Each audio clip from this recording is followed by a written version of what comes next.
Did Ghislaine Maxwell's father bankroll Jeffrey Epstein? Probably. I mean, I still wonder how he made his billions. Federal judge says no to Pennsylvania Governor Wolf. Woohoo. Joe Biden is at it again, questioning black people's blackness. I know you're not shocked. 111-year-old vet receives birthday present of a lifetime. It's beautiful. Colin Kaepernick is still getting on people's last nerve. And Colin Kaepernick isn't even black. Lastly, Chicago police want FBI records related to Jussie Smollett case. Uh-oh. Welcome back to the Daily Facts. So let's get into it, right? Let's start with Jeffrey Epstein. Jeffrey Epstein reportedly was bankrolled by Ghislaine Maxwell's con man dad. Okay, those are harsh words, but I don't think he was a very good dude. But let's get into this. The mystery over Jeffrey Epstein's millions may lie with the notorious con man father of his alleged sidekick, Ghislaine Maxwell, according to a report. Now, I always thought that Jeffrey Epstein got some of his billions through blackmail. I mean, it's said that he managed a hedge fund, but I don't know. You don't really hear a lot about that, but let's get into it. Epstein amassed a huge fortune with properties around the world, including his stunning Upper East Side, mansion. Ooh, I don't want to make that slip. Yet no one has ever shown exactly how the shady millionaire money man made his millions, I should say. Now, an insider has provided lawyers sworn testimony saying Epstein was secretly bankrolled by his reputed ex's dad, disgraced media baron Robert Maxwell, according to The Sun. Well, that's interesting. So he was giving him money? That's weird. That's strange. The UK newspaper owner had stolen hundreds of millions from his company's pension funds before his mysterious death in 1991, when he was discovered floating in the Atlantic Ocean after being on his yacht, the Lady Ghislaine, named after his daughter, Ghislaine, Ghislaine Maxwell. So the father was found floating in the Atlantic Ocean. I mean, it was soon after her father's death that Ghislaine Maxwell fled to the Big Apple and became closely tied to Epstein, leading to her arrest earlier this year for allegedly procuring girls for him. Now, I did a breakdown. I'm just going to take you over here real quick. I did a breakdown of Ghislaine Maxwell. There's 3 parts to it. This is the first one here. If you're interested in those crimes, I read through the indictment, and it's like shame on Jeffrey Epstein and Ghislaine Maxwell because, well, they are not good people. So the possible financial ties between Epstein and Maxwell's dad were allegedly disclosed by model scout Jean-Luc Brunel from chats almost 20 years ago, The Sun said. Jean-Luc Brunel was telling acquaintances how Ghislaine's father, Robert Maxwell, was one of the reasons why Jeffrey Epstein had money, one of the Frenchman's former close associates told the UK paper. Okay. He said Maxwell had been one of Epstein's early investment clients. I assume that Maxwell had invested in Epstein, who then used that money to make his own, the source claimed. Well, I mean, there's that possibility. It's also possible that Jeffrey Epstein was blackmailing people. I mean, he had that island. People were always over there partying and whatever. The man is twisted, Jeffrey Epstein. So there you go. I'm sure more will unfold as the days and weeks and months, follow. So we'll keep an eye on Jeffrey Epstein and Ghislaine Maxwell, mainly because she's of the living, right? And she's going to be going to court next year. So we'll see what happens. The world is just, it's crazy. There's so much craziness. I mean, we were talking last week about E. Jean Carroll suing President Trump for defamation. Frankly, in my humble opinion, she defamed him, right? She defamed President Trump, but these people project. I mean, Kevin Spacey's being sued for alleged proclivities toward 14-year-old boys. Speaking of Jeffrey Epstein, I mean, fires, voter fraud, it never ends. But this to me is a little bit of good news. So President Trump came out and talked about the victory of this judge that he gave to the people of Pennsylvania. I'm going to play that clip when I'm done with going through this. But let's look at this article. Federal judge rules Pennsylvania's shutdown order unconstitutional. Wolf administration will file appeal. Of course he'll file appeal.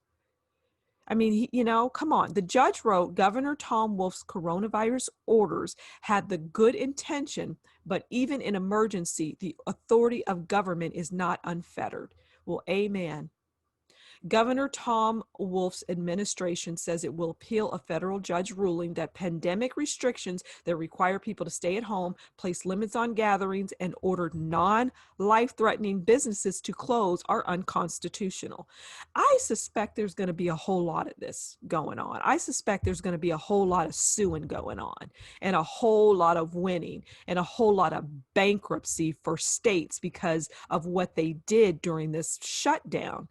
We all know, we've all seen the stories, people fighting to open up their gyms and their hair salons. We have Speaker Pelosi breaking the rules. Oh, I'm sorry, is that a shock to anybody? Getting her hair done and then turning around claiming it was a setup. No, you went and did something that you had no business doing. There's no setup there. You are an adult, so you have to make decisions. Well, you made the wrong one, Nancy Pelosi, and you went and got that hair done and you got busted. Let's continue. Butler, Fayette, Greene, and Washington counties and some Republican officials like Congressman Mike Kelly and state reps Marcy Mostello, Daryl Metcalf, and Tim Bonner filed a lawsuit against Governor Wolf and Secretary of Health Dr. Rachel Levine. We didn't seek a dollar's worth of damages. We sought a declaration that these things were wrong, and that's exactly what Judge Stickman's orders finds. The state was wrong, said Attorney Tom King. Yeah. Tom said the plaintiff's constitutional rights were violated. The counties were in the red phase when they filed the lawsuit in May, saying the restrictions on businesses and gathering limits were unconstitutional. I don't think we need to read any more here. I think we get the idea. Yeah, we get the idea. And they're appealing, right? So we know all we need to know. The judge has ruled it unconstitutional, and the governor and his people are suing. But let's listen to a little clip of our president talking about this great win. We had a big victory just now in Pennsylvania. I don't know if you heard about it. They were ordered to open it up, federal judge, open it up and let the people get back to work. All right. So now we move on to Joe Biden. And this right here says it all. And it's funny and but it's true. Okay, so let's get into it. This is from PJ Media. Street artist Sabo's latest stealth hits will have you roaring with laughter. And it made me crack up. I had to cover this. Make this shot or you ain't black.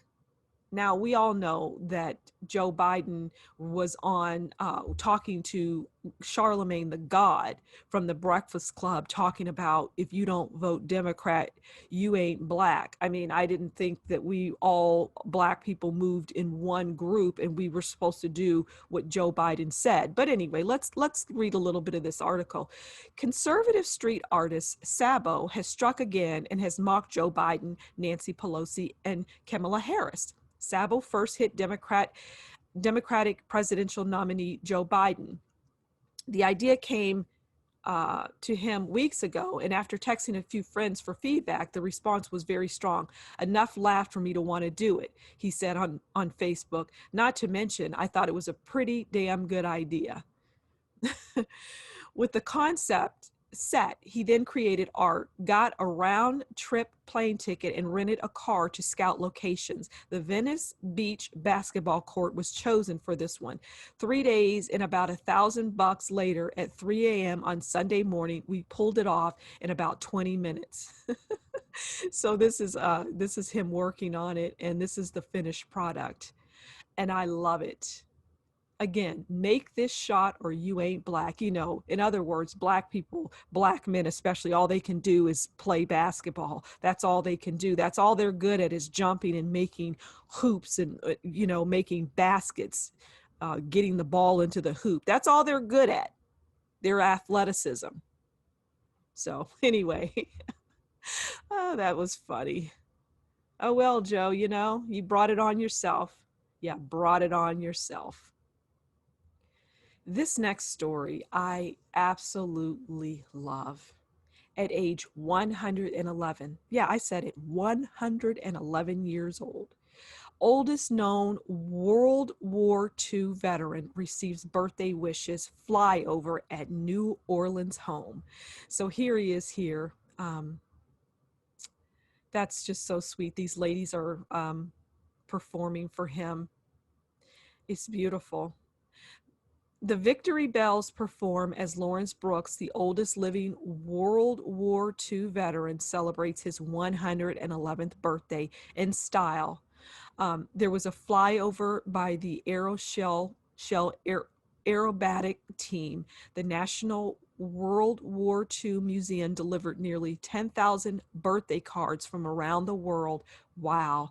The Victory Bells performed, and friends and family staged a car parade for the socially distanced celebration during the coronavirus pandemic. I love it. They did it. They did it no matter what. So that is just lovely. That is lovely. As Lawrence Brooks reached 111 years of age Saturday, birthday wishes poured in through the mail, from the sidewalk, and even from the heavens. A squadron of World War II era aircraft buzzed low in formation over his home in New Orleans, Central City, to celebrate the United States' oldest known World War II veteran. There he is there. He's got his New Orleans team face mask on. I mean, this guy looks pretty doggone good for 111, right? Brooks stood on his front porch, tipped back his head, and watched the planes, leaving 4 streams of exhaust behind them. He danced a little two-step to the Victory Bells, a trio of singers standing on his front sidewalk and performing the 1940s classic Boogie Woogie Bugle Boy of Company B, and lift every voice and sing, sometimes called the Black National Anthem. Boogie Woogie Bugle Boy was probably popular when he was young. I was like, I mean, he's a century old, right? Okay, well, we get the idea here. I mean, he received thousands and 10,000 birthday cards. Wow. Oh, that's a feel-good story right there. I wonder what he does on a daily basis, right? I'd like to follow him around with a camera to see what he does, because he looks like he's active. He looks like he gets around. Well, happy birthday, Lawrence Brooks. Happy birthday, and salute to you, and thank you for your service, sir. All right, somebody that I can't thank for their service, they're actually doing a disservice, in my humble opinion, is Colin Kaepernick. So he's out there in the news again. Kaepernick takes aim at NFL propaganda. Well, again, these people project, and I think you're the one that has created the propaganda and the hype. Colin Kaepernick. And Colin Kaepernick, your mother is white and your father is supposedly black, but I can't even find any photos of him. I mean, it's sketchy. Um, you know, I mean, I don't have any problem with it, whoever loves whomever. It's not about that. It's not about black and white necessarily, but in this case, it's hypocritical. Anyway, let's get into it. Former San Francisco 49ers, in the operative word here is former, quarterback Colin Kaepernick said NFL social justice initiatives were propaganda on Sunday, as scattered protests marked the first full day of 2020 season. Kaepernick, who launched his kneeling protest in 2016 to draw attention to racial injustice, questioned the sincerity of the NFL's stance against racism, citing the fact that fellow player activist Eric Reed remained unemployed. Reed, who joined Kaepernick's protest in 2016 when the two played for the 49ers, was released by the Carolina Panthers in March in a move that surprised many. Hmm, maybe he just wasn't any good. The 28-year-old safety, who continued to kneel last season during the pre-game playing of the U.S. national anthem, has not been hired since. Well, is that not telling you something? People don't like that. People want to go to the game. They like their camaraderie. They like their teams. They like their national anthem, as they should. They're in the United States of America. And that's all there is to it. Now, if you don't like these things, Colin Kaepernick or anyone else, there's probably room in Venezuela. You could just move there. While the NFL runs propaganda about how they care about Black life, they are still actively blackballing Eric Reed for fighting for the Black community, Kaepernick wrote on Twitter. Hmm. Um, yeah, like I say, Kaepernick, you were raised by two loving parents that happen to be white. And again, your real mother was a white woman. And here you are. I mean, it's hypocritical. It's hypocritical. Nothing against his parents that raised him or his mother, his real mother. I'm sure they're lovely people. But when you're talking about kneeling and fighting for Black people's rights, I mean, it's hypocritical and it's ludicrous. Kaepernick, come on, stop it. All right. Is this saving the best for last? TMZ has now TMZ may very well be a tabloid, but I believe them. They come up with solid information and you don't hear about them getting sued, right? So let's get into it. Jussie Smollett, FBI investigation comes up again. Chicago wants the records. City of Chicago wants FBI's Jussie Smollett investigation records. Jussie, you're in trouble. Now, I just want to go here real quick and show you. I did a breakdown of the Jussie Smollett court case and his indictments. I believe he has six or seven indictments, and I go through them here. And then this is the special prosecutor's report. I walked through that. That is very interesting. It's a six-parter. There's six parts to it. And you might want to check it out. It's highly, highly recommended. But yeah, they're asking for his records. So let's read some of this. The city of Chicago wants a judge to force the FBI to hand over records of the Bureau's probe into the Jussie Smollett case, especially his claim he was the target of a racist and homophobic threat before the infamous alleged attack. Now, we all know that he was not. According to new docs obtained by TMZ, the city wants to know what the FBI dug up related to a letter that was sent to Fox Studios in Chicago on January 22nd, 2019, a week before Jussie claims he was attacked. The letter contained an unknown substance and contained racist and homophobic imagery and slurs. Oh, yes. Do you remember that? That's right. I think there were two letters and it had some sort of substance in it. The city also wants the FBI records about the attack itself, according to the docs. Basically, Chi-Town officials want to know if the FBI uncovered any evidence about Jussie faking the threatening letter on his attack. What's interesting here is the docs show the FBI told the city disclosing any of the requested material would reveal information required as part of an ongoing criminal investigation. Bottom line is, as of now, the FBI is refusing to hand over its investigation results because it still hasn't closed the case. So let's read this last one. The correspondence between the city and the FBI is part of the civil suit Chicago filed against Jussie for allegedly faking the attack. The goal is to force him to pay for the cost of its investigation, and it's separate from the new criminal charges filed by the special prosecutor. So, Jussie, your problems aren't going away. I want you to look at this video here. This is Jussie Smollett talking about a noose around his neck, and it's confused. Just listen to it.